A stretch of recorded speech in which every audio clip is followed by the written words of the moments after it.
Good afternoon to all of you. So today's topic is something special.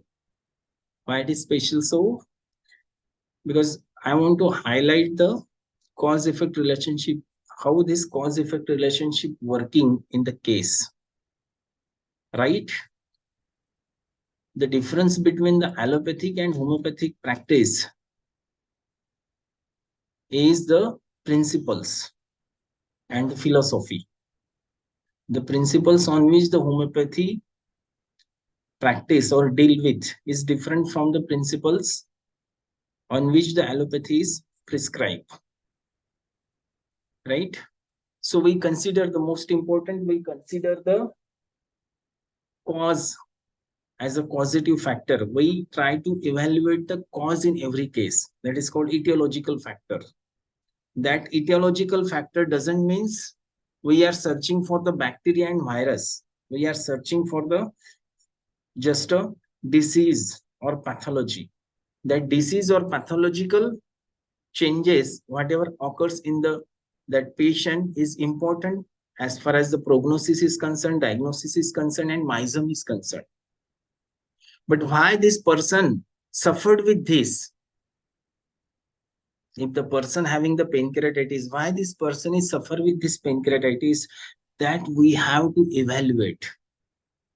And for that, we go retrospectively in the person's life. That's why in homeopathy, we do the study of the life space or study of the person in a two way. One is the cross-sectional study and second is the longitudinal study. Right? Now, cross-sectional study means, इसके पहले भी मैंने session में बताया, cross section मतलब जैसे हम 12th में देखिए स्टेम मिलता था, उसकी स्लाइस करके हमको माइक्रोस्कोप में देखना पड़ता था. सो द क्रॉस सेक्शनल मतलब एक स्टेम का क्रॉस करो, एक थीन उसका क्रॉस सेक्शनल, उसका थीन जो पार्ट्स है उसको सेपरेट करके अंडर माइक्रोस्कोप सॉल्यूशन डाल के माइक्रोस्कोप में देखे तो उस पार्ट्स की क्या मार्फोलॉजी, एनाटॉमी एंड कैसे फंक्शन कर रहा है, उतना ही हमको समझ में आता है. That is up to that part only, the part of the small portion of the stem. यह है cross sectional study. This is important in the acute condition where the person comes to you with the some symptoms, headache, 2 days, or sardi khasi, abdominal pain, whatever it may be, and we goes and ask कि क्या हुआ था, 2 दिन में क्या हुआ, 1 दिन में क्या हुआ, कोई मेंटल कॉज है क्या, फिजिकल कॉज है क्या, है ना. तो उसको हम इंपॉर्टेंस दे. This is the cross sectional. और अभी पेशेंट का मेंटल स्टेट कैसा है, मतलब we are studying the person in a disease. This is a cross sectional study. But in the chronic case which is too long, they are developing slowly or slowly. So in such a cases, not only the cross sectional study is important, but longitudinal study is important. Now, what is the longitudinal study? Means how this stem developed from the root to now, up till now. In the longitudinal study, we study the patient whole life space from the childhood. मतलब हम बचपन से उसका development कैसा हुआ, बचपन में कैसे स्वभाव, बाद में कैसे कैसे कैसे स्ट्रेसर्स क्या है, स्ट्रेस में कैसे रिएक्शन है, पेशेंट का सेंसिटिविटी क्या है, डिस्पोजिशंस क्या है, नेचर क्या है, that we are studying in the longitudinal study. बराबर है कि नहीं. तो हम जब effect, because patient comes to you, patient comes to us with the effect. मतलब हाइपरटेंशन है पेशेंट को, डॉक्टर साहब बीपी बढ़ गया है, या पेनक्रेटाइटिस और whatever it may be, allergic rhinitis है, ये इफेक्ट हो गया. इफेक्ट मतलब disease. But why this disease occurs to that person, particular that person, we have to understand it. और that is the process of case taking. That's why the case taking process is very important in the homeopathy. If we deal properly with patient and taking the proper data, then you can able to derive the remedy very quickly. And we should understand what is important in the case. Not in every case every data is important. In every case every data is not important. बराबर है. We have to understand कि ये case है तो इसमें क्या important है और क्या दिखा और किसके बेस पे हमको प्रिस्क्रिप्शन करना है, प्रिस्क्राइब करना है. बराबर है कि नहीं. So the cause effect relationship. मतलब we are finding out the cause कि why this effect happened, why the disease comes, why the patient suffer. बराबर है। अभी कॉज में भी इम्पोर्टेंट है कि पेशेंट बोल रहा है कि बा 2 दिन से पेट में गड़बड़ है, लूज मोशंस लगे हैं वगैरह, और हम पूछ रहे हैं क्या हुआ, और पेशेंट बोल रहा है कि 10 दिन पहले मैंने समोसे खाए थे, 10 दिन पहले बाहर का खाना खाया था, और आप अगर उसको कॉज ले रहे हो, then again it is a wrong. Try to understand cause जब होता है तो इफेक्ट एक्यूट में इमिडिएटली दिखता है। ऐसा अगर 2 दिन पहले खाया है तो प्रॉब्लम भी 2 दिन पहले से ही होना चाहिए। बराबर है कि नहीं? Even in the chronic conditions, बराबर है, बोलते हैं ना कि बात डिलीवरी की बात तकलीफ हुआ, या एबॉर्शन के बाद या ऑपरेशन के बाद, we have to correlate properly कि ऑपरेशन अगर 10 साल पहले हुआ है और प्रॉब्लम अगर अभी 2 साल से है, 3 साल से है, 4 साल से, 5 साल से है, तो कॉज इफेक्ट रिलेशनशिप उसमें नहीं लागू हो रहा है, क्योंकि जो कॉज है उसका, जो इफेक्ट हुआ है उसका, वो कॉज नहीं, मतलब कॉज का डिस्टेंस काफी है। मतलब वो 10 साल पहले ऑपरेशन हुआ था, कंप्लेंट पेशेंट को 5 साल से है, तो 5 साल पहले क्या हुआ था, that we have to evaluate. So don't take easily कि बा elements from operation, elements from hysterectomy, elements from laparotomy, like this. So cause effect relationship में हमको ये प्रिसाइजली समझना पड़ता है कि अगर इफेक्ट हुआ है तो कॉज कौन सा है, right?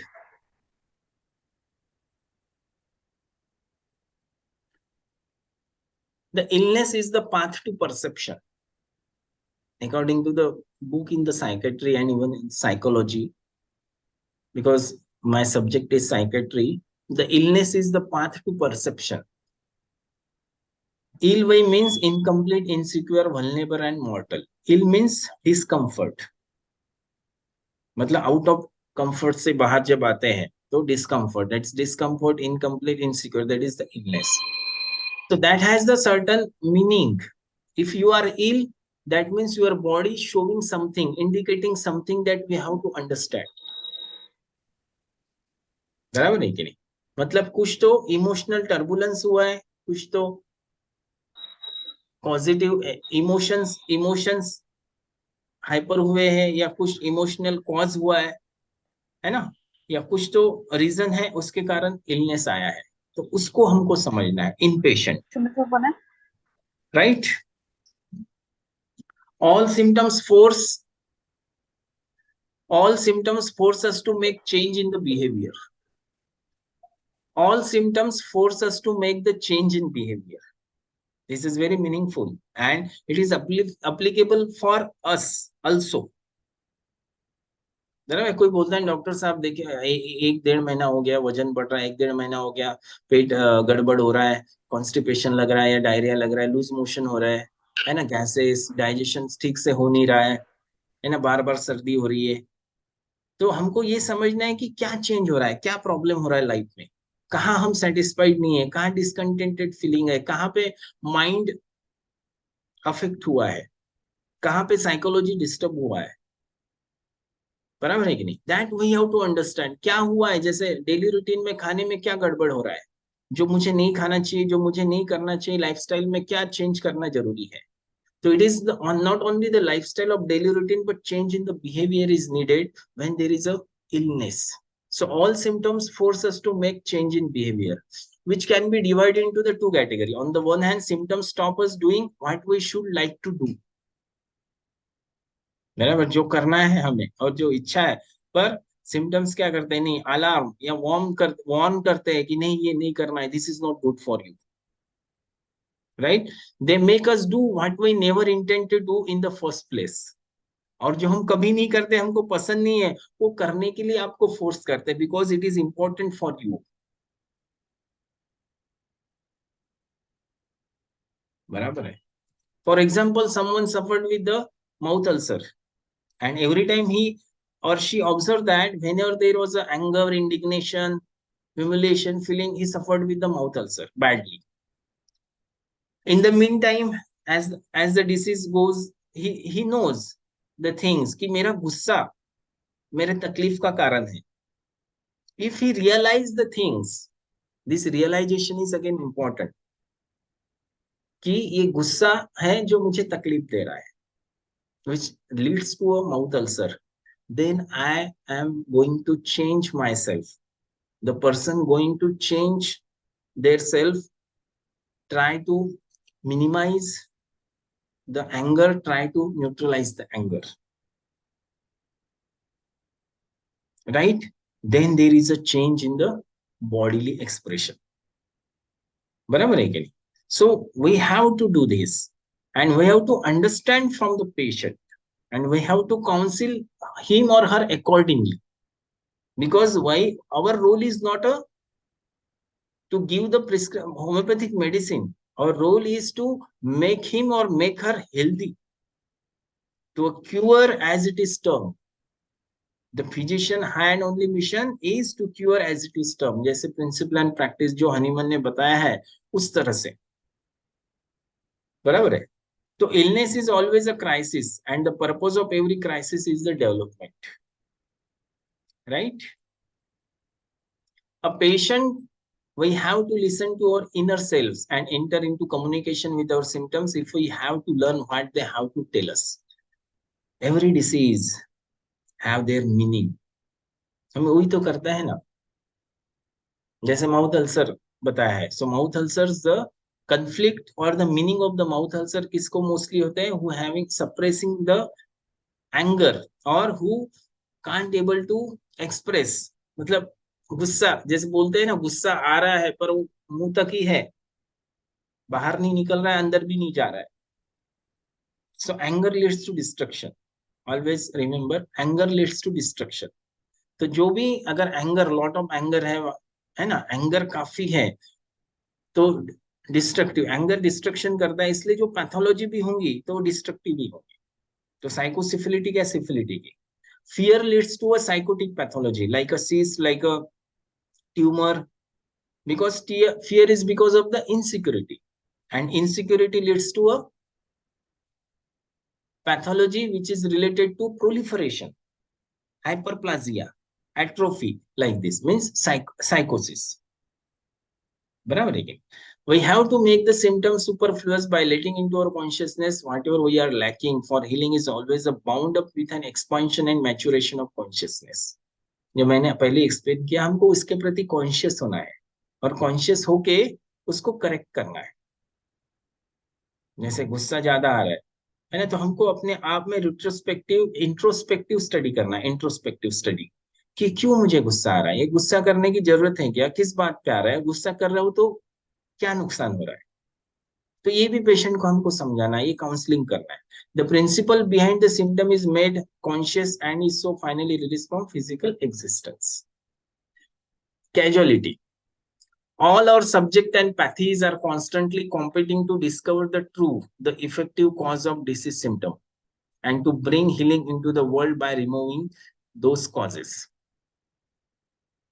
All pathies are constantly, the research is goes behind this कि अगर ये बीमारी है तो किस वजह से है. But the allopath giving importance or focusing on the physical or material cause. Try to understand this. Allopath always emphasize or focus on the material cause. अगर कोविड आए, सिम्टम आए, तो इसके पीछे क्या है, या कोई अगर कोई वायरल फीवर या कोई ऐसे बीमारी है तो उसके पीछे विच bacteria is important, which virus is important, which bacteria is important, which virus is important, which parasite is important. They searching there. उनका सब जो होता है उसी के पीछे, और फिर एंटी निकालता है. वायरल है, एंटीवायरल, एंटीबायोटिक. बराबर है. इन कॉन्ट्रास्ट होम्योपैथी क्या देखता है? Because we know this bacteria, virus, parasite doesn't do the harm to the body unless and until your body is ready for it. Your bodies allow him to do this. Doctor Prafull Vijayakar sir ने काफी अच्छे से explain किया है. शायद मैंने जो case taking जब लिया था, ये स्पेशल स्लाइड थी कि this is given in the aphorism also in organ of medicine, कि जब तक हमारी बॉडी, हमारी ऑर्गन, हमारे सिस्टम अलाउ नहीं करते तब तक हमको कोई बीमारी हो नहीं सकती.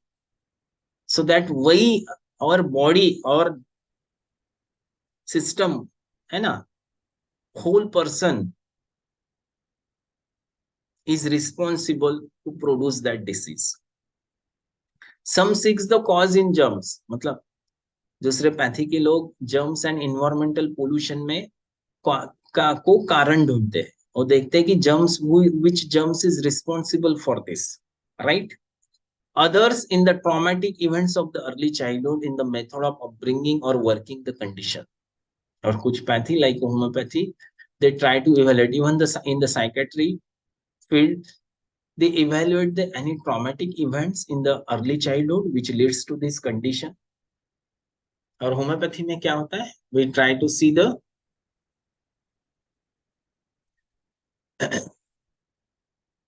cause which is at the higher level, not at the material level. The cause of the causes. The cause of the causes. जो cause है accordingly एलोपैथी कि these germs are the cause, उसके पीछे क्या cause है, because it is not a final cause. तो वो germs तैयार होने के लिए, अटैक करने के लिए which is responsible. The cause of the infection can be traced into the particular germs. But then the question arises as to why the germs only cause infection in this one case. मतलब ice cream तो सबने खाया है, 10 लोग है, 15 लोग है, 20 लोग, या शादी में जाते हैं तो आइसक्रीम पे खाते हैं, पानी पूरी भी खाते हैं. पर few peoples got suffered with the tonsillitis. Few people suffered with the upper respiratory tract infection. Few people suffered with the gastric upset. Why this so? So is it the ice cream is responsible for it? So who is responsible? The weakened immunity. What the cause of this weakened immunity? Then our emotions, our mind, because the mind is the supreme. And unless and until the mind allows us, क्योंकि body को नहीं समझता है कि कौन सी बीमारी उसने produce करना चाहिए, कौन सी बीमारी से उसको सफर होना है, बॉडी को नहीं समझता. It is the mind who decide, who allow. That means psychosomatic illness are there. Psychosomatic, from psych to soma, that means body. And nowadays all most of the diseases are the psychosomatic. It comes because of the turbulence or disturbance in the psychology, right? So we try to understand this cause and relationship through the case. I'm trying to show you the video case, which is very short, not a long, because the last session was the I presented with the long case. So I'm deciding that one short and one long case alternative. Or I have to take the one acute case, but that was not possible. So I have to take the chronic case, but in a very short understanding. How we understand even the chronic case in a short way, how we come to the rubrics, how we evaluate the patient in a very short time, and how we give the result in a best possible shorter time, right? If the medicine, if your simillimum is the right, how it acts. So this is the 24 years female Jayashri, who is educated till 12th standard, housewife, married, and he is residing in the Pulgaon. There is one clinic in the Wardha district of Maharashtra. There I visited the once in a week. The lady comes there with the जो patient है मेरे, उन्होंने एक patient को भेजा था, उस patient ने ये लेडी को भेजा और इसको आराम मिला विद इन अ वीक. तो ये लेडी ने और अपने फैमिली मेंबर को लेके आई नेक्स्ट वीकल्स, है ना. देखो मतलब कैसे चेन बनती है, ज्यादा हमको एडवर्टाइजमेंट करने की जरूरत नहीं पड़ती है. But if I give the proper result, they patient he chain बनाते हैं, पेशेंट ही सजेस्ट करते हैं. और हमने देखा है, मैंने एक्सपीरियंस किया है कि हम कितना भी एक्सप्लेन करो पेशेंट को होम्योपैथी के बारे में कि ये अच्छा है, वो अच्छा है, ये ठीक होता है, वो ठीक होता है, पर किसी दूसरे ने अपना अनुभव अगर शेयर किया है तो दैट गिव्स इमेंस और डीप अंडरस्टैंडिंग और डीप, वो कन्विंस हो जाता है इजीली दूसरे पेशेंट, है ना. So there is a 1 year daughter to this patient lady. So can we start with the video? विचार Is it audible की नाही ऐकते? हो, ताप येते. आणखी कमजोरी वाटते. जेवण जात नाही मला. Is it audible? Sound is audible to all? कधीपासून होत आहे? Yes ना? मला हे खूप दिवसापासून, म्हणजे डिलिव्हरी झाली तेव्हापासून जेवण नाही चाललं. अशीच कमजोरी, वजन कमी होत चाललं. तापला पण जेवण जात नाही मला. ये मराठी में है शायद, आई होप कि अगर किसी को नहीं समझ रहा है तो बताना मुझे. अरे कधीपासून होत आहे? मला हे खूप दिवसापासून, म्हणजे डिलिव्हरी झाली तेव्हापासून जेवण नाही चाललं. अशीच कमजोरी, वजन कमी होत चाललं. तापला 15-1 महिना होते. Everyone is able to understand this Marathi language?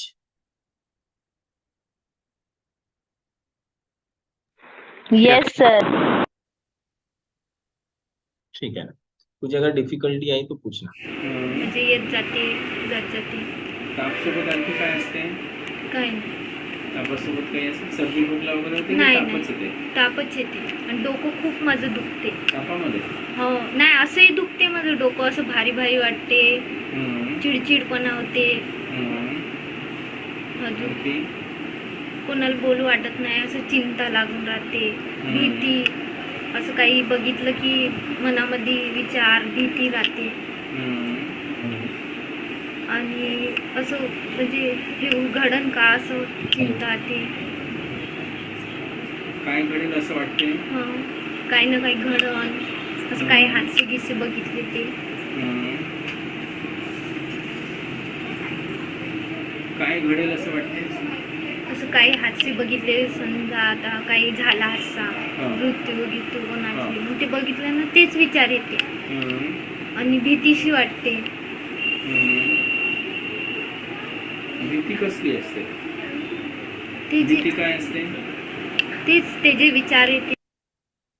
Here we try to elicit the deep feeling, deep emotions या deep conflict. ऐसा नहीं है कि पेशेंट ने कैसे बताया कि बुखार आता है, भूख नहीं लगती, नींद नहीं लगती. दिस इज ये केस पेपर है मेरे पास, ये प्रिंट आउट निकाला हुआ. कमजोरी है, वजन कम हो गया, ये फिजिकल कंप्लेंट्स बताता है mostly patient. Try to understand this, but don't go as the patient is telling to you. Don't receive as it is. Try to analyze it. Try to understand with your senses. Right? एक case जैसे recently हुआ है CAD camp है ना, तो मैं नागपुर में था, जो रिसेप्शनिस्ट का फोन आया कि यह पेशेंट आया, बहुत तकलीफ हो रही है उनको. फोन पे बात किया मैंने. पेशेंट का कंप्लेंट था, डॉक्टर साहब नाक बंद रहती है, तकलीफ होती है, बहुत सांस लेने में दिक्कत होती है, नाक बंद रहती है तो सांस फूल जाती है, घबराहट होती है, रात को लेटा तो या रात को बिल्कुल चैन नहीं पड़ता, रात को तकलीफ बढ़ जाती है, कितने भी नेजल ड्रॉप डाल दो, कितना भी एंटीबायोटिक ले लो, आराम ही नहीं हो रहा है. पहले तो भी नेजल ड्रॉप से आराम हो जाता था, अभी तो उससे भी नहीं आराम हो रहा है. तो ऐसा लगता है नाक में क्या है क्या नहीं, सांस ही लेना नहीं होता, और ठंडी हवा से बढ़ जाता है. जैसे मेरे जो कलीग है जो रूम में रहते हैं, है ना, उनको बर्दाश्त होता है, मेरे को बर्दाश्त नहीं होता. So considering some pathology in the nose like a DNS, like a nasal polyp, बराबर है ना, तो हम सोचेंगे कि यही हो सकता है. पर मेडिसिन 2 दिन का देके जब मैं मंडे ट्यूसडे गया वहां पे और पेशेंट को बुलाया, so the way he talking, कि डॉक्टर साहब 2 दिन हो गए, 3 दिन हो गए, रात भर सोया ही नहीं। जैसे रूम में जाता हूँ सोने के लिए, एकदम घबराहट, डर के कारण मैं भाग जाता हूँ, मतलब रूम के बाहर चले जाता हूँ। ऐसा लगता है क्या हो रहा है क्या नहीं, ऐसा लगता है जान चले जाएंगे, नाक ही बंद हो जाता है। So this is not a physical complaint. On examination the nose, there is no significant pathology that determine कि पेशेंट का जो सीवियर जो ब्रीथलेसनेस नेजल ब्लॉकेज है कि वो है। तो there is a no proportional, जो symptoms related to nose patient बता रहा है वो प्रोपोर्शनेट होना चाहिए जो आपका फाइंडिंग है on examination. Try to understand this. मतलब पेशेंट बोल रहा है डॉक्टर साहब घुटनों में बहुत दर्द है, ऐसा है वैसा है, दर्द होता है, चलना नहीं होता, मुड़ना नहीं होता, ये। और जब एग्जामिनेशन कर रहे हैं आप, हिला रहे हैं उसको, पेशेंट में कुछ भी एक्सप्रेशन नहीं है, पेनफुल एक्सप्रेशन फेशियल देखते हैं ना हम जब एग्जामिनेशन करते हैं कि इससे क्या प्रेशर देते हैं, है ना, देखते हैं एजेस, है ना, इन्फ्लेम है क्या, स्वेलिंग है क्या, दबा के देखते हैं। So we have to understand that. So this patient जो बताया ना कैम का, जो नोज ब्लॉक लेके आए, तो दैट पेशेंट वाज सफर, मतलब ये मैंने बताया पेशेंट को कि ये आपकी नाक की तकलीफ नहीं है, you are suffering with the panic attack and anxiety. अभी ये बताने के बाद पेशेंट बता रहा है हाँ डॉक्टर साहब आप एकदम सही बोल रहे हैं, 3 साल पहले ऐसे ही हुआ था, तो डॉक्टर ने मुझे बताए थे कि आपको पैनिक अटैक है, और साइकेट्रिस्ट की 1 साल तक मेडिसिन चली, 1-2 साल तक, अभी बंद कर दिया तो तकलीफ पड़ रही है। मतलब पेशेंट ने पहले नहीं बताया पेशेंट क्या बोल रहा है, कैसे एक्सप्रेस कर रहा है, ये हमको समझना पड़ता है। समझ गए कि नहीं? तो अभी ये पेशेंट क्या बोल रही है, जो बोल रही है उसको ऐसे रिसेप्टिवली, मतलब पैसिवली, मतलब कैसे बोल रही है, क्या इंटेंशन है, कंटेंट क्या है, उससे हमको क्या क्वेश्चनिंग करना है, that we have to again understand. Patient जब बोलता है तो पैसिवली आपने रिसीव कर लिया, लिख लिया, हाँ डर लगता है, बस हो गया। और ये डर, जो घबराहट, ये कब शुरू हुआ, कैसे शुरू हुआ, कौन से कंडीशन में शुरू हुआ? ये घबराहट, डर, पाल्पिटेशन, ये हार्ट से रिलेटेड है, रेस्पिरेटरी सिस्टम से रिलेटेड है, या माइंड से रिलेटेड है, कोई इमोशन से रिलेटेड है, क्या है ये, है ना, that we have to understand. तिला भीती वाटते भीती वाटते, काय होईल असं भीती असते? की असं कसं झालं हे, म्हणजे दुसऱ्यांचं तो मृत्यू भीती, डर लगता है तो किस बात का डर लगता है, that you have to ask. बघितल्यावर हं, त्यांच्याबद्दल असते काही चिंता आहे की तुमच्याबद्दल भीती आहे? त्यांच्याबद्दल असं घरी कोणी बोललं तर असं बोलू नाही वाटत, त्याच विचारात राहते मी. म्हणजे घरी कोणी रागावलं तर? हो, रागवलं तर, काय बोललं तर.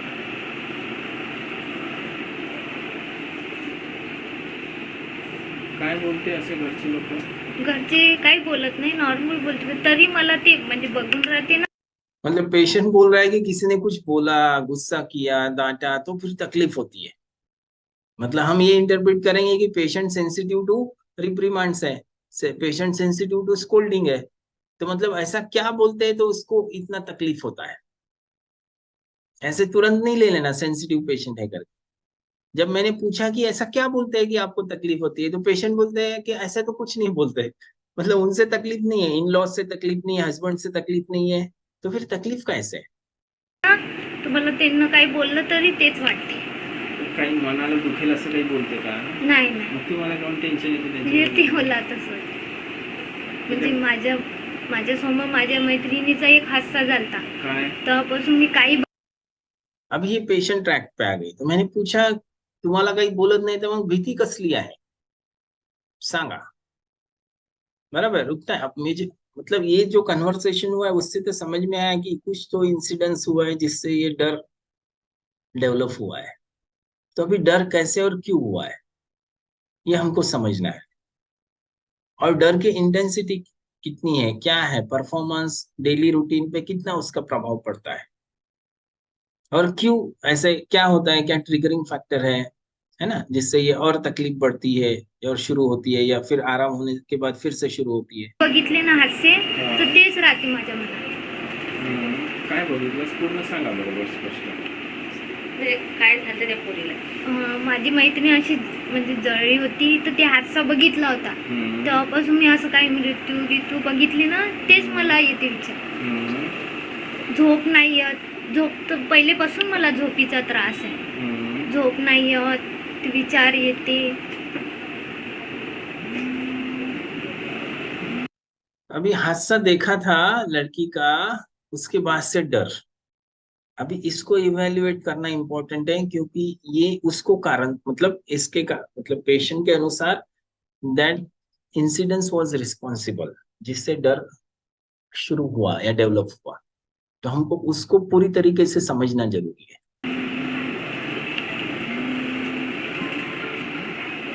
हम्म. आणि डोकं भारी भारी वाटते, डोकं दुखते. मैत्रिणीचं कधी बघितलं होतं? मी होती तेव्हा 4थीला. चौथीत होती हा म्हणजे 10 वर्षाची होते तुम्ही हो तेव्हा बघितलं? हो ती काय जळली होती? हा. वो पेशेंट अभी 23-24 साल की है, और कब देखा, उसके जो फ्रेंड थी उसको जलते हुए उसने देखा at the age of 10 years, मतलब चौथी मध्ये। चौथी, ये आपको कैलकुलेशन हम करेंगे कि 6 स्टैंडर्ड में फर्स्ट, मतलब 6 इयर्स में फर्स्ट स्टैंडर्ड रहता है, तो फोर्थ है तो almost around the 10 years of age. मतलब ये तब छोटी, जब मैच्योरिटी नहीं आती है, तब उसने अपने फ्रेंड को जलते हुए देखा सामने, आंखों के सामने। घरात? अहो माझ्या समोर का? कशी काय? ते काहीतरी करायला गेली तर जळत निघली होती. बरं.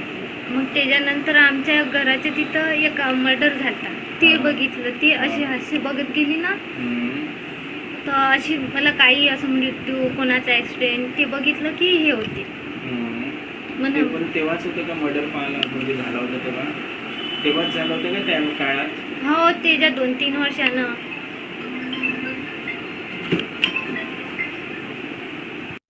मतलब वो अपने सहेली को अंदर कुछ कर रही थी और अंदर से बाहर जलती हुई आई, तो उसने देखा। और 1-2-3 साल में फिर उसने अपने आंखों के सामने घर के पास मर्डर देखा किसी को होते हुए। बराबर है कि नहीं? तो ये 2 चीज।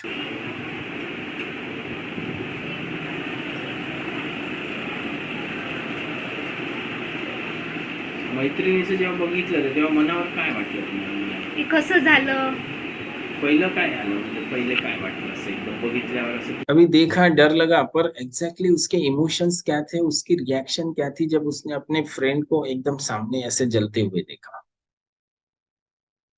है ना? वो इंटेंसिटी को हमको इवैल्यूएट करना तुमचं है, रिॲक्शन समझना है। कसं? म्हणजे शॉक, म्हणजे काही विचार, म्हणजे हेच Shock. नाही, शॉक, कोणाला बोलू वाटे नाही, काही नाही. मैनिफेस्टेशन, शॉक, क्या करू, बिनम, चक्कर येऊन नहीं ना, पडली होती सुन्न का? झाली, हो बिमार पडली होती, चक्कर और येऊन, इमिडिएटली मतलब चक्कर आके गिरी और बीमार हो गई। आणि झोप नाहीये, तेच डोळ्यासमोर दिसे. हम्म. तेव्हा त्या मैत्रिणीबद्दल दुःख वाटत होतं की ते भीती वाटत होती ते भीती. scene बघून? भीती, दुःख बी वाटे आणि भीती बी वाटे.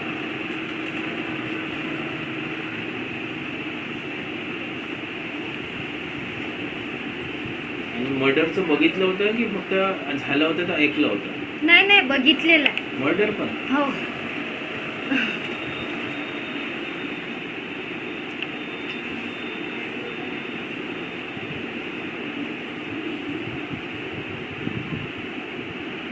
आणखी काय बघितलं मग? आणखीन बस तेवढंच. आता असं मृत्यू गीतू बघितला ना आपण, तेच येते डोळ्यासमोर. मग झोप नाही येत आपल्याला, तेच विचार, आणि सतत ताप येत राहत आहे मला, आणि मधात पिलिया बी झालता.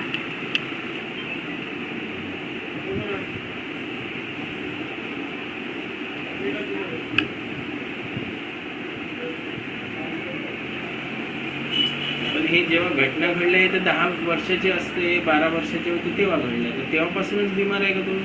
हो तेव्हापासून होत राहते. म्हणजे असं काही बघितलं ना तर डबल मी बिमार पडते. म्हणजे आता मृत्यू झाला तेच येते. तर खूप इलाज केले तिकडं माझ्या मम्मीकडे, तरी आता हे 2-3 दिवस झाले हे झाली. मतलब तब से जब भी कोई घटना घटती है, किसी का डेथ होता है, किसी का बैड न्यूज आता है ना, किसी का जैसे वाईट बातमी, कोणाचं वाईट झालंय, किसी का डेथ हो जाता है, तो फिर से वो बढ़ जाते हैं सिम्टम्स। बराबर है कि नहीं? तो अभी अभी इतने में रिसेंटली उसके बढ़ गए सिम्टम्स, क्योंकि उसके देवर की डेथ हो गई अभी 8-10 दिन पहले। काय? डेथ झाली, मरण पावले. तर तेच कशामुळे? बिमार होते तर तेच आता ते अजून एक माझी आत्या मरण पावली चुलत तर तेच हे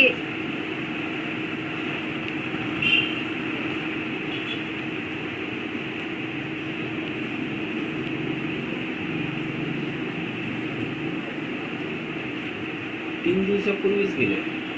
नाही आता झाले 10-12 दिवस. देरला मरायला. हो.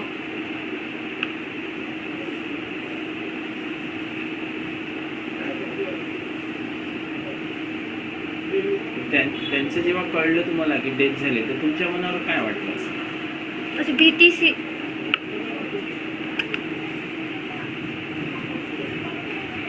ते जुनं आठवते का? ऐसे डेथ हो गया, this is not suffice for us to understand the patient inner feeling. बराबर है. अगर डेथ हुई, आप अगर उसको इंटरप्रेट करते हैं तो ग्रीफ ले लेंगे, एलिमेंट्स फ्रॉम ग्रीफ करके. But this is not so ना. जब मैंने पूछा कि डेथ हुआ तो आपको क्या लगा और कैसे लगा, तो उसका है कि भीति, डर. दुख नहीं हुआ उसको. उसके सहेली का भी जब हुआ तो दुख से ज्यादा डर डर डर डर में, टेरर जो बोलते हैं, डर में ही थी. अभी भी डर में ही है, डर ही लग रहा है. तो पुरानी सब बातें याद आती है. तो उसके कारण नींद नहीं आना, भूख नहीं लगना, कमजोरी लगना, सब तकलीफ शुरू हो जाती है. हो ते भी आठवते आणि असा अंधार अशी भीती वाटते. इसलिए फिर अंधेरे से डर लगता है. भीती काय असते तुम्हाला? तिथे गेले ते आपल्या याच्याने, तुम्हाला भीती काय असते त्याच्यात? की असं आणि हे असं कसं घडलं, म्हणजे आत्मा दुःखाचं वाटते का असं? हा वाटते. म्हणजे आत्मा दिसते, भटकन भूत दिसन, असं भूताचं वगैरे वाटते का? हा. ये भी समझना है कि बाबा वो तो चीज 10 साल पहले हो गई, 20 साल पहले हो गई, तो अभी भी उसका डर लग रहा है. तो कैसा, उसको अभी अंधेरे से भी डर लगता है. ऐसा लगता है कि भूत है, वो आ जाएंगी, इतनी भूत बन जाएंगी. म्हणजे ते भूत होऊन आपल्याला काही करण असं काही वाटते? हा हा. कारण की ती माझी मैत्रीण होती ना. पण तिला मैत्रीण होती ना, तुमचे दुश्मन कधी नव्हते. पण वाटते मैत्रिणीला त्रास देईल का? असं वाटते. तुम्ही काही चुकीचं केलं का तिच्यासोबत? नाही. क्लोज होती ती एकदम.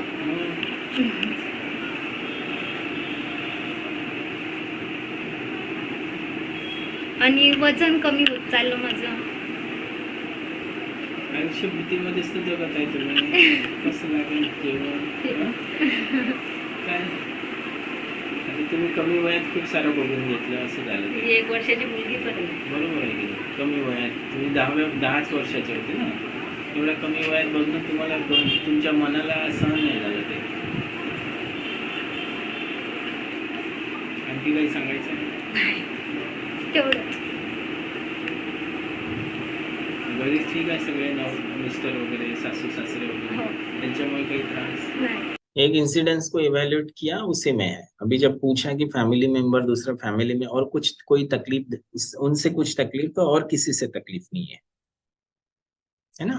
तो उसके आंसू से, उसके जो आंसू है, उससे डेप्थ ऑफ फीलिंग या इमोशंस कितने डेप्थ में या कब से कितने साल से वो तकलीफ में है, डर में जी रही है, वो समझ रहा है. नक्की सगळं सांगितलं त्यांच्यासमोर नसून सांगायचं.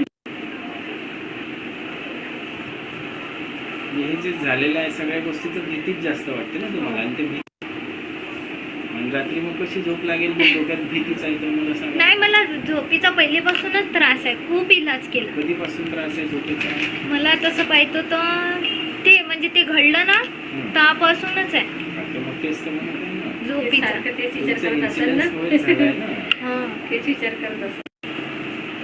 जब 10 साल से she suffer with the insomnia, sleeplessness, नींद बिल्कुल नहीं आती नहीं है, पर वो डर डर डर डर बना रहता है.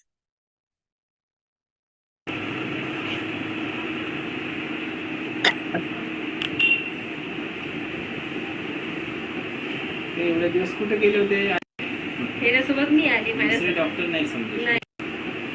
ते एवढे दिवस कुठे गेले होते? आधीच यायला पाहिजे होते तुम्ही. हे सगळे की थायरॉइड आहे की नाही खरं तुमचे म्हटले.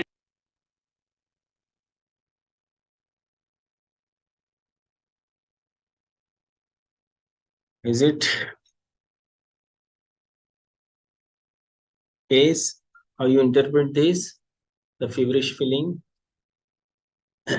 appetite, all these are LSMC. I have put up in the LSMC form symptoms. सतत ताप, वजन कमी, डोकं दुखणं, चिडचिडपणा, टेन्शन, भीती, काही वाईट होईल, खूप भीती, काही कोणी काही बोललं तर टेन्शन, त्याच विचारात, स्लीपलेसनेस, झोपच नाही येत आणि ड्रीम्स ऑफ मरायचे स्वप्न. पास्ट हिस्ट्री जॉन्डिस है, पर उसमें इन्वेस्टिगेशन में कुछ नहीं, उन्होंने लाया नहीं था, और ब्लड इन्वेस्टिगेशन में अकॉर्डिंग टू हर कुछ निकला नहीं था, पर उसको लगता है जॉन्डिस, क्योंकि कोई जो नाड़ी देखने वाले गांवठी जो वैद्य होते हैं, वो भूख नहीं लगी या कमजोरी आई तो जनरली वो बोलते हैं कि बा पी लिया है करके. सो लीन थी, इमेशिएटेड थी, एपेटाइट नहीं, थर्स्टलेस थी, स्लीप ड्रीम्स इसमें, हाइट वेट 36 kg. ये पैरामीटर्स भी समझना देखना बहुत जरूरी है. 100/70 अगर हाइपोटेंशन में है तो फॉलोअप में देखो, वजन बढ़ रहा है कि नहीं, फॉलोअप में देखो. This is the criteria for prognosis, मतलब वो प्रोग्नोस्टिक कि मतलब बेटर कितना हो रहा है पेशेंट. समझ रहे हैं कि नहीं. पैलर है Lyspace. I think you understood the Lyspace patient expressions well. Is it necessary to take the Lyspace in again? Need to read?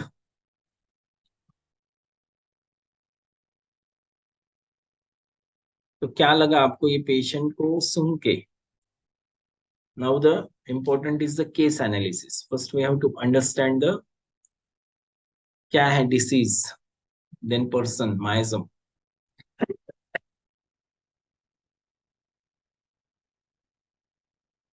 Is it she suffer with the jaundice? Is it she suffer with the weakness, frustration? What she suffer with?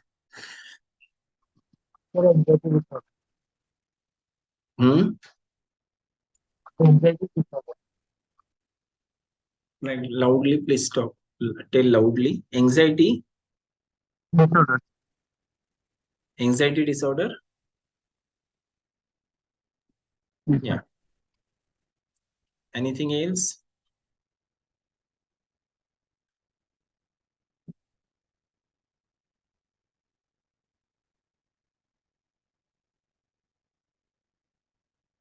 So anxiety disorder with there are some symptoms of sadness, depression जैसे, पर anxiety and fear is more prominent with the panic feeling. तो उसको panicness भी होता है या panic attack जैसे भी आता है. तो एंजाइटी विथ पैनिक है ना. We can evaluate like this. Person diagnosis से तो जैसे बोली क्या बोली उससे डायग्नोसिस कर सकते. Miasm, it is the elements from shock and the expression is so intense. So this is the pseudosyphilitic, comes under the tubercular miasm. It is not just a fear, because the fear comes under the psychosis. It is more intense than the fear. It is a है ना, more intense than the fear. क्या बोलते हैं इसको? So how you understand the patient? कैसे understand करोगे patient को?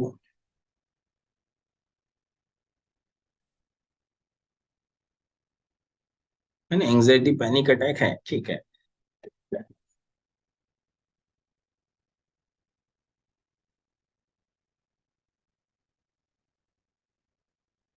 विच symptoms is important. क्या लेंगे? वीकनेस लेंगे, जॉन्डिस लेंगे, है कि नहीं, एपेटाइट लेस ये लेंगे, रिपोर्टाइजेशन में, पर्सन अंडरस्टैंडिंग में क्या लेना है, सबसे इम्पोर्टेंट क्या है?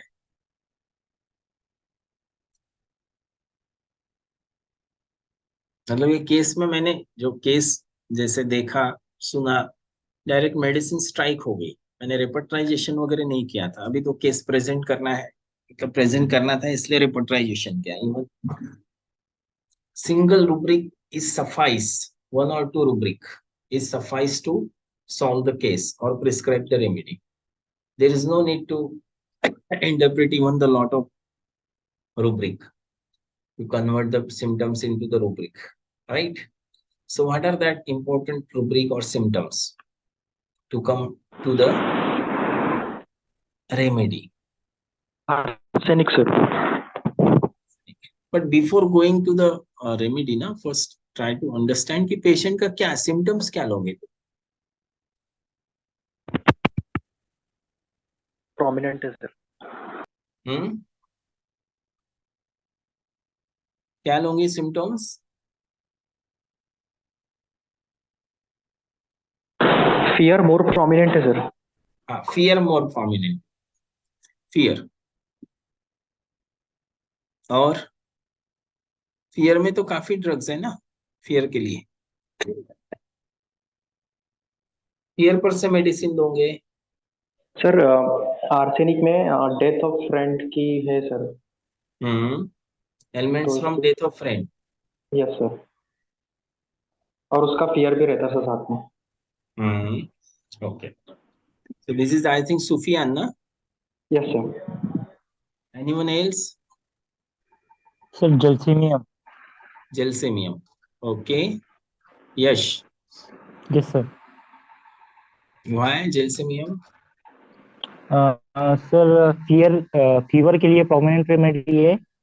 और फीवर, फियर या फीवर? हाँ, फीवर के लिए फिजिकली प्रोमिनेंट रेमेडी है, थेरेपेटिकली। और माइंड के लेवल पर जलसीमियम बहुत फियरफुल है। हम्म, ठीक, ठीक। So you want to prescribe on the basis of fever. So you give importance to the fever in the whole case. Whole case में देखिए यही है समझना कि किस चीज को इम्पोर्टेंस देना, कितना इम्पोर्टेंस देना। ये अगर असेसमेंट में गलत हो गया तो रेमेडी का डायरेक्शंस गलत हो जाता है। Anything, anyone else? Please share what ever it may B. Right wrong क्या है, गलत होगा। मैंने हु इज एक्चुअल राइट ऐसे नहीं बोल सकते, दिस इज द डिस्कशन और ये तो अंडरस्टैंडिंग है। सर आर्सेनिक में इरिटेबिलिटी, डिस्टर्ब स्लीप और लॉस ऑफ एपेटाइट भी आएगा सर। ओके ओके, ठीक है। एंड शिल्पा, शिल्पा मैडम है ना, doctor Shilpa. Yes you- sir. हाँ बोलो ना कुछ। देखो थर्ड ईयर फाइनल ईयर के स्टूडेंट बोल रहे हैं, आप प्रैक्टिशनर है, आपने बोलना चाहिए। बुक साथ में रखना, रेपर्टाइजेशन कर लेना, नोट्स बनाना कभी भी, बहुत इंपॉर्टेंट क्या है। मतलब ये केस से, हर केस से हम सीखते हैं, है ना। ये केस, हर केस कुछ ना कुछ सिखाता है। अगर हम एक केस से वो सीख गए तो हम बाकी केस में उसको अप्लाई कर सकते हैं ना, और वही तो इम्पोर्टेंट है।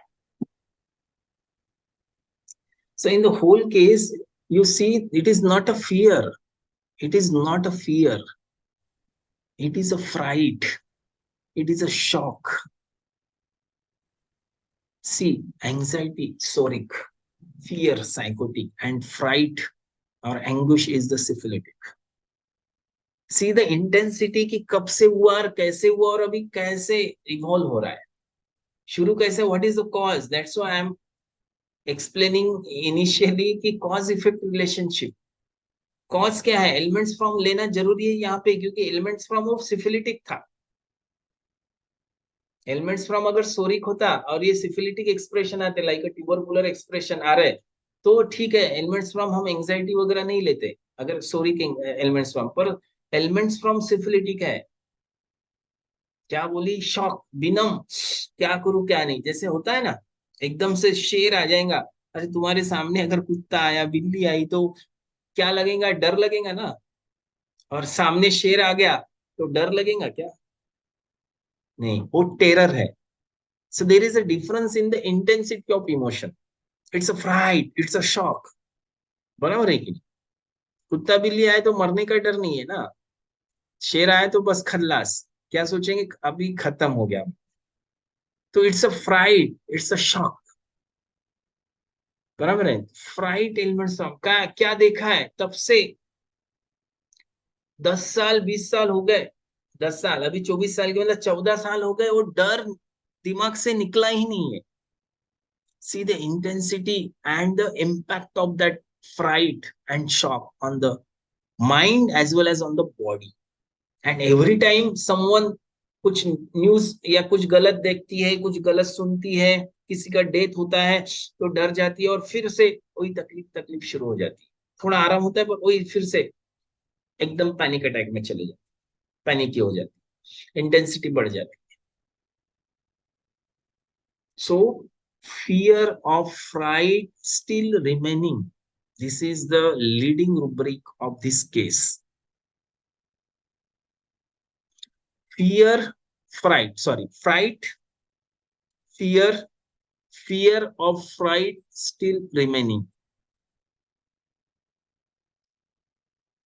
इसमें सिर्फ 2 ही मेडिसिन है, इंपॉर्टेंट मेडिसिन। बताऊं मैं मेडिसिन बताऊं? इग्नेशिया। एंड नहीं, इग्निशिया। अच्छा, इग्निशिया है क्या इसमें फियर एंड फ्राइट में?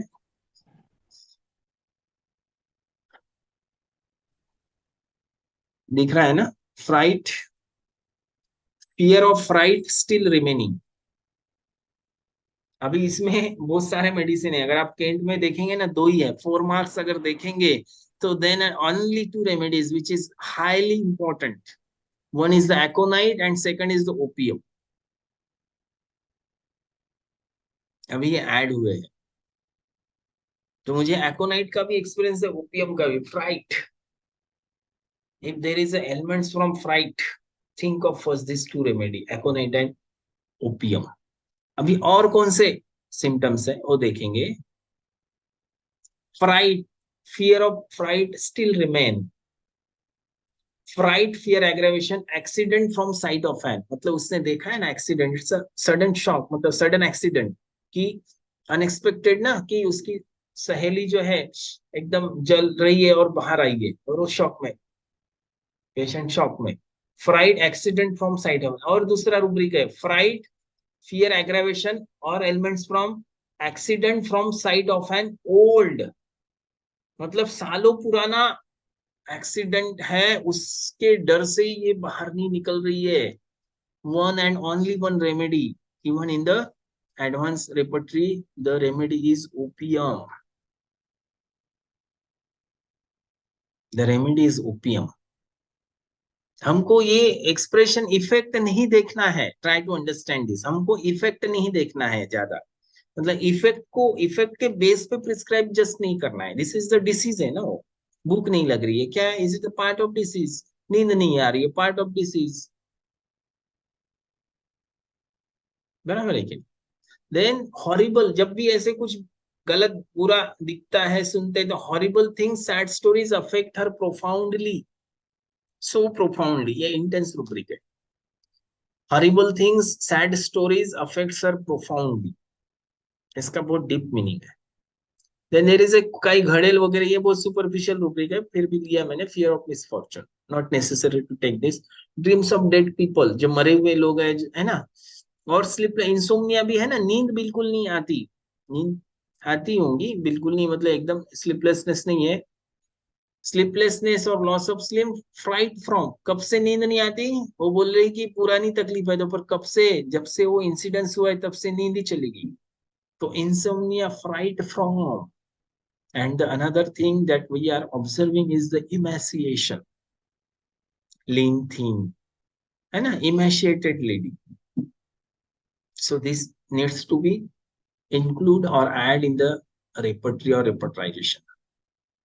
This is the repertorization where the opium comes, fear of misfortune नहीं आया क्योंकि that is the less important rubric. Opium come first, second Calcira and third aconite. जब ये केस देखा तो 2 ही मेडिसिन मेरे दिमाग में आया, ओपियम एंड एकोनाइट। फियर के बेस पे भी नहीं लेना, क्योंकि ये फियर नहीं है, ये फ्राइट है। मतलब मैच होना चाहिए ना पेशेंट का इमोशंस से, जो हम पकड़ रहे हैं उसको मैच होना चाहिए, जो हम उसको कन्वर्ट कर रहे हैं मेंटल सिम्टम्स में या रेपर्टोरियल सिम्टम में, एग्जैक्टली मैच होना चाहिए, तब तो सिमिलिमम आएगा ना, बराबर है कि? Right, up to this.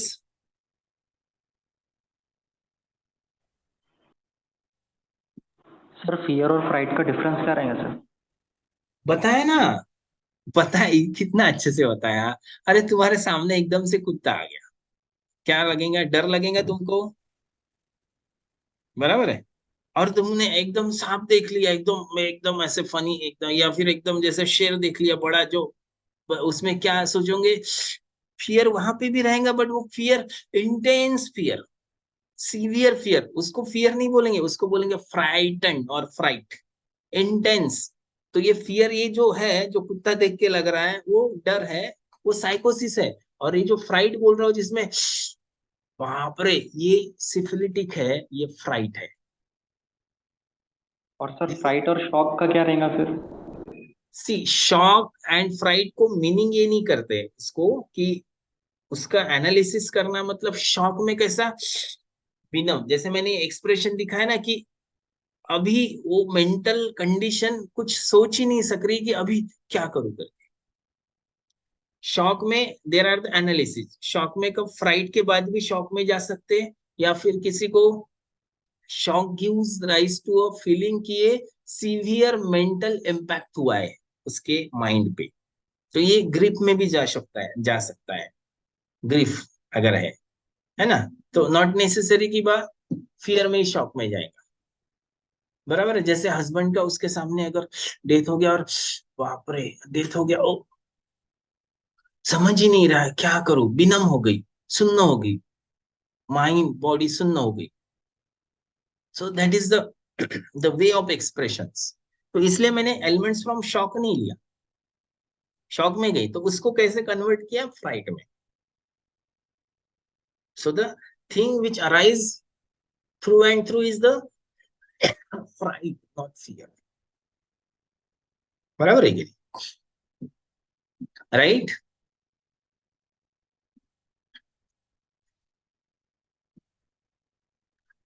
Sir right right, is it clear? ये क्लियर होना बहुत जरूरी है, ये समझना भी जरूरी है, आगे धीरे धीरे होगा, नॉट नेसेसरी कि सो द रेपर्टाइजेशन में काफी सारे रूब्रिक लिया मैंने, पर अभी जो स्टडी किया उसके बाद से भी रूब्रिक्स देखा कि ये भी आ सकता है, ये भी है ना। बट द मैंने पहले ही बताया कि तब रेपर्टाइजेशन भी नहीं किया था, मैंने एक ही रूब्रिक देखा था, fear of right still remaining, accident old.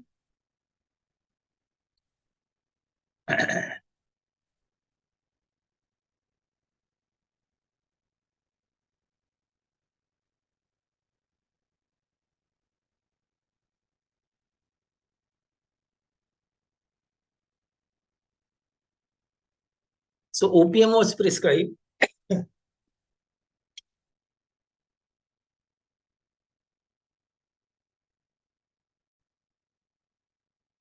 अभी 2 है, इसमें 1 mg दे सकते हैं या 200 मीडियम मॉडरेट पोटेंसी है तो थोड़ा रिपीटेशन कर सकते हैं, 3 डोज भी दे सकते हैं। बहुत रिपीटेशन करने की जरूरत नहीं है, if your remedy is right.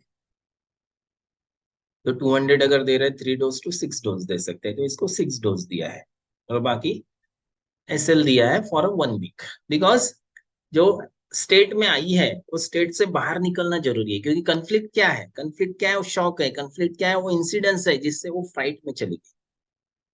तो डर, डर अभी भी बना है, वो डर को, वो फ्राइट को निकालना है। बराबर है ये? वो डर या वो कंफ्लिक्ट को हम निकालेंगे, वो रिजोल्व कर देंगे, तो उसके एक्सप्रेशन जो है कि भूख नहीं लग रही है, नींद नहीं आ रही है, पेट में कुछ हो रहा है, लैट्रिन साफ नहीं हो, सब चले जाएंगे। You don't have to consider that in the रेपर्टाइजेशन।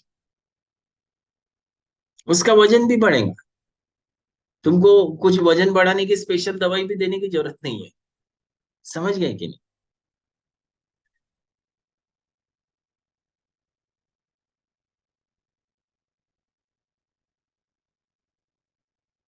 कसं वाटतंय आता? आता बरं वाटतंय. वो हस्बैंड को लेके आइए, हस्बैंड कैमरा के सामने बैठे। औषधानंतर काय फरक पडलाय आता? तर तेवढं हे नाही होत. हा. अभी जैसे जब पेशेंट मेडिसिन देने के बाद आते हैं, उसके एक्सप्रेशंस देखना। अब ये पूरा चेहरा उसका दिखता नहीं, उसका फेस ही चेंज हो गया है। तब दुख, दर्द, सैडनेस या तकलीफ में कितना है, वो सब एक्सप्रेस होता था फेस। कितना डरी हुई है, कितना सहमी हुई है, वो दिखता था। अभी फ्रेश दिख रहा है उसका चेहरा। कसं वाटतंय आता? आता बरं वाटतंय, पण डोकं दुखते, भूक नाही. औषधानंतर काय फरक पडलाय आता? तर तेवढं हे नाही होत. हा. आणि हे इथं दुखते कोट्यात असं. खूप दुखत आहे. Try to evaluate the follow. हो, हो. त्रास ज्या त्रासासाठी आले होते ना, हा. ते औषध दिल्यावर कसं आहे ते सांगा. बरं आहे ना, आराम पडला. काय फरक पडला आणि कसा फरक पडला? म्हणजे तेवढे विचार नाही होत हम्म. आणि एकदम असे हे नाही होत. म्हणजे अशी फक्त झोपच नाही येत.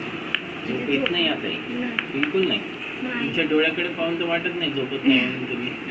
उठते ते घडी घडी उठते म्हणून तिला वाटते. हा. घाबरलं आणि वाटते का? हा. ते भीती कमी झाली का आता? हो, झाली. हा, नक्की नक्की. होईल आता, हळूहळू आणखी पूर्ण कमी होईल. ठीक आहे ना.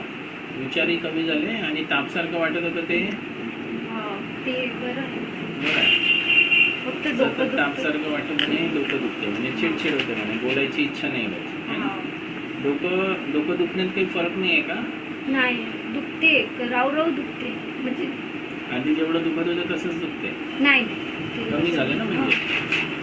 ट्राई टू सी पेशेंट कैसे बोलता है कि पेशेंट को लगता है तकलीफ है, क्योंकि वो ज्यादा इंपॉर्टेंस किसको दे रहे हैं कि भूख नहीं लग रही, सर दर्द हो रहा है. बराबर. पहले बिल्कुल नींद नहीं आती थी, अभी आने लगी. वो हस्बैंड भी ऑब्जर्व कर रहा है. अभी बोल रही पेशेंट की सर दर्द बहुत होता है, पर जब पूछे हमने एनालिटिकली कंपैरेटिवली तो पहले तो बहुत होता था, अभी कम होता है.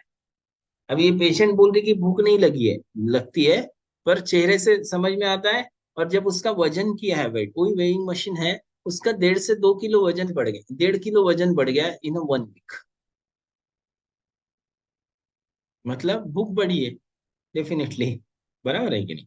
सो समटाइम्स पेशेंट जो बोलता है और वो दिखता है, सबका एनालाइज करके हमको एक उसका इंटरप्रिटेशन करना है, कंक्लूजन निकालना है.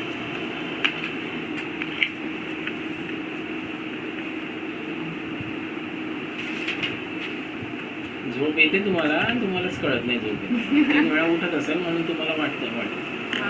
तेव्हा तिचा चेहरा तुमचा पाहिला आणि आता मध्ये फरक दिसत आहे ना. हा.